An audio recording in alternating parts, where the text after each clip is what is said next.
Shalom. Puji Tuhan, kita sudah mendengarkan firman Tuhan yang mengajari kita supaya kita memberi kepada Tuhan dengan kemuliaan namanya dan sujud kepada Tuhan dengan kekudusan.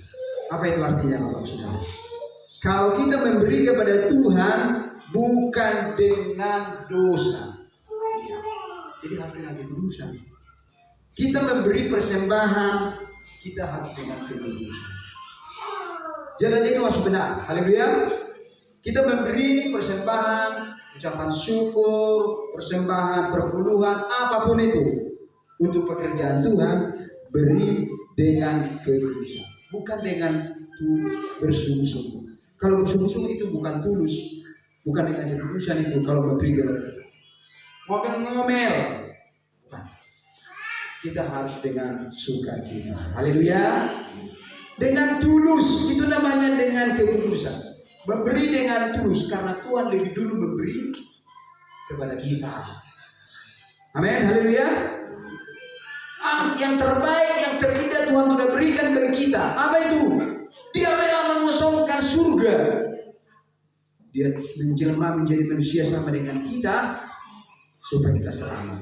Itulah pengorbanan pemberian yang termahal. Haleluya. Dia rela mati di kayu salib untuk menebus dosa-dosa kita supaya selamat. Itulah persembahan yang terbaik di seluruh dunia ini. Tidak ada yang lain. Yesus Kristus. Haleluya. Yesus tidak hitung-hitungan memberikan nyawanya. Bayangkanlah itu. Dia rela mati bukan karena berbuat dosa, tapi karena dosa kita. Haleluya. Itu persembahan yang terbaik yang memberi dengan kekudusan. Haleluya. Kenapa dikatakan Tuhan ketika engkau datang ke rumah Tuhan jangan dengan tangan hampa? Coba dibaca dari JG dulu sebentar. Ada ayatnya Bapak Ibu. Ulangan 16 ayat 16 sampai 17. Kenapa setiap ibadah harus ada persembahan? Kenapa setiap ibadah memuji Tuhan harus ada persembahan? Karena Tuhan yang menyuruh. Di mana orang memuji menyembah Tuhan jangan datang menghadap hadirat Tuhan dengan tangan kosong, tangan hampa. Itu artinya. Ulangan pasal 16 ayat 16 sampai 17. Coba baca dengan keras. Ulangan pasal 16 ayat 16 sampai 17. Baca dulu. Iya.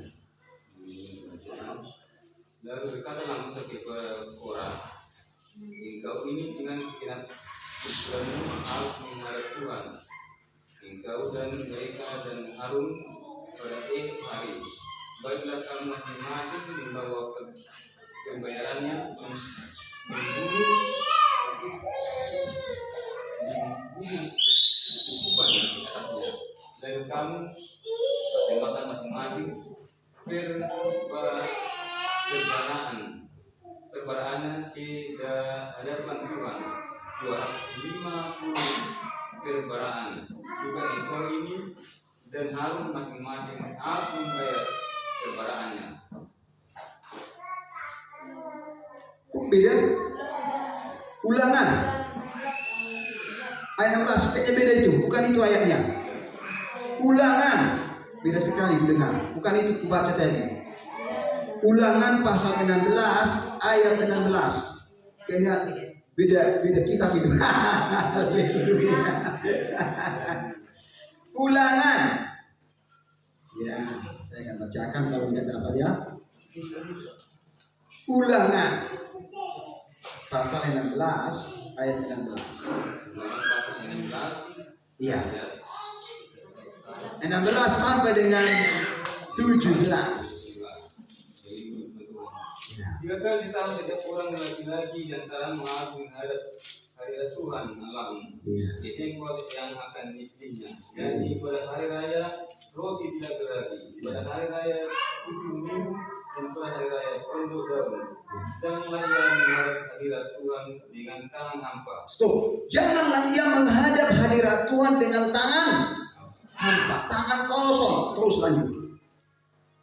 tetapi masing-masing dengan sekedar sembahan sesuai dengan berkat yang diberikan oleh Tuhan Allah. Tetapi harus memberi persembahan sesuai dengan berkat yang Tuhan berikan kepada kita. Haleluya. Itu. Jadi apa berkat Tuhan yang Tuhan berikan kepada kita? Kenapa Tuhan bilang beri kepada aku? Apakah Tuhan kita itu pengemis atau miskin? Oh, Tuhan kita itu bukan miskin, bukan pengemis. Dia yang punya langit dan bumi, emas dan perak milik Tuhan. Kenapa Tuhan ajari kita memberi kepadanya? Supaya kita belajar mengasihi Tuhan. Haleluya. Amin.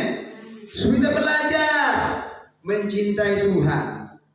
Bukti kita mengasihi Tuhan, kita menuruti perintahnya. Haleluya. Amin. Coba dong pikiran undang boleh tutu Tuhan. Coba. Undang hidup tutu Tuhan. Haleluya. Asa diberkati kita. Haleluya. Amin. Doko pikiran undang tangan kosong kita lah. Tutu Tuhan. Haleluya. Amin. Apa yang ada bagi kita beri. Haleluya. Bahkan dikatakan Tuhan, persembahkanlah tubuhmu menjadi persembahan yang kudus yang berkenan hidup kita. Haleluya. Bukan hanya uang kita, bukan hanya harta kita, tapi hidup kita. Haleluya. Kita persembahkan. Dengan cara apa dengan Tuhan? Harus dengan kekudusan. Supaya Tuhan berkati kita. Haleluya. Kita memberi bukan karena kita kita memberi bukan karena paksaan. Haleluya. Amin. Karena mengasihi Tuhan. Memberi bukan kepada manusia, tetapi kepada Tuhan. Haleluya. Maka Tuhan kata, jangan engkau datang ke rumah Tuhan dengan tangan kosong. Kita beri dengan sukacita. Itu kata Tuhan. Bahkan dikatakan, kita itu bukan pemilik, tetapi kita pengelola. Jadi semua berkat Tuhan itu titipan Tuhan. Bukan milik kita, tapi pemberian Tuhan. Haleluya. Kita sehat dan kuat, boleh bekerja, boleh melayani Tuhan, boleh makan dan minum, itu karena Tuhan. Haleluya. Itu karena berkat Tuhan. Banyak sekarang tidak sehat lagi, tidak bisa bekerja, tidak bisa melakukan aktivitas di tempat tidur. Bayangkan, nggak bisa berjalan lagi, nggak bisa lagi melakukan segala sesuatu. Mari kita hargai berkat Tuhan itu kesehatan yang penting. Amin. Jangan sampai lupa kita. Aduh, kolak kepeng nama apa yang salah berkat Tuhan ini? Kolak kepeng salah. Bukan hanya berkat uang. Kita sehat dan kuat. Kita syukuri. Itu semua karena berkat Tuhan. Haleluya. Itu berkat Tuhan. Udah berapa kali aku bilang ya, saya ngomong itu di rumah sakit. Bernapas perak pakai oksigen. Apa yang kita sonari bebas. Haleluya. Oksigen itu mahal dibeli di rumah sakit. Mahal sekali. Tapi kita sehat bisa bernapas, menghirup udara segar. Itu berkat Tuhan. Makanya katakan jangan memberi dengan tangan kosong. Kita harus memberi dengan sukacita, dengan iman, bukan asal-asal. Makanya Tuhan bilang sama persembahan 2 janda miskin itu. Baik Allah, dia memberi dari kekurangannya, tetapi orang kaya itu memberi dari kelebihannya. Maka Yesus mengatakan kepada murid-muridnya, siapa yang lebih besar persembahannya? Orang kaya. Salah. Orang miskin itu janda, dia memberi dari kekurangannya, tetapi orang kaya itu memberi dari lebih-lebih dan kelebihannya. Aku berkata kepadamu, beri dari kekurangan. Tuhan pasti berkati kita. Haleluya. Amin. Tuhan tidak mati, dia hidup. Kita uji Tuhan, pasti berkati kita. Haleluya. Amin. Itu firman yang luar biasa. Saya tambahkan sedikit bagi saudara. Bahkan kita menyembah Tuhan, kita harus dengan kekudusan dan kebenaran. Kenapa Bapak Saudara? Karena Tuhan Raja segala raja hadir di sini. Haleluya. Kita harus menghormati Tuhan. Bukti kita menghormati Tuhan, kita sebagai orang yang percaya kepada Tuhan, ketika kita beribadah kepada Tuhan dengan sungguh-sungguh. Haleluya. Bukan main-main. Kalau kita WL, mari kita menyembah Tuhan. Mari kita bersorak-sorai. Mari kita bertepuk tangan. Mari kita melompat. Mari kita menari untuk Tuhan. Haleluya. Itulah persembahan yang kudus, yang berkenan kepada Tuhan. Amin. Itu firman yang luar biasa, yang bahkan dikatakan firman Tuhan kepada Musa, Musa, tanggalkan kasutmu, karena tempat ini kudus Tuhan Allah. Artinya kita harus dengan sujud kudus, suci di hadapan. Amin. Haleluya. Itu firman yang luar biasa yang